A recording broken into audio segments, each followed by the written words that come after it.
সাকিবের সিপিএল কেমন কাটলো?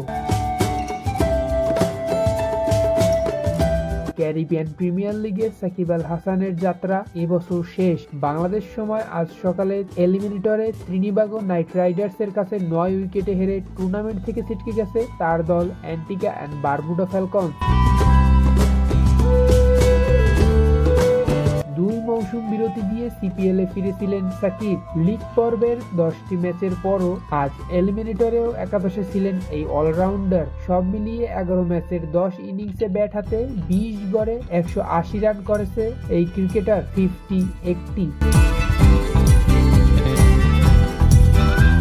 বল হাতে 8.30 রেটে নিয়েছেন 6 উইকেট। তবে পুরো টুর্নামেন্টে সাকিবকে দিয়ে মাত্র 23 ওভার বল করানো হয়েছে। বোলিং কোটা পূর্ণ করেছে মাত্র 2টি ম্যাচে। রানের হিসেবে বেশ পিছিয়ে সাকিব। এবার ব্যাটিং অর্ডারে 4, 5 ও 6 নম্বরে খেলেছেন তিনি, মানে রান করার সুযোগ ছিল তার। পরিসংখ্যান বলছে সেই সুযোগ কাজে লাগাতে ব্যর্থ বাংলাদেশের অলরাউন্ডার। এরপরও একটা জায়গায় সাকিব খুশি থাকতে পারেন, সিপিএল ক্যারিয়ারে তার স্ট্রাইক রেট 116.51।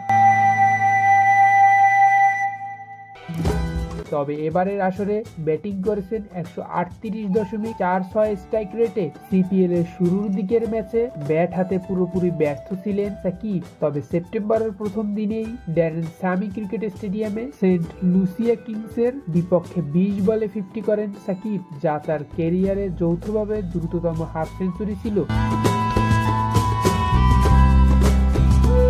সেই ইনিংসে সাকিবের স্ট্রাইক রেট ছিল 235-এর কিছু কম, যা স্বীকৃত টি-20তে 30 ছাড়ানো ইনিংসে তার সর্বোচ্চ।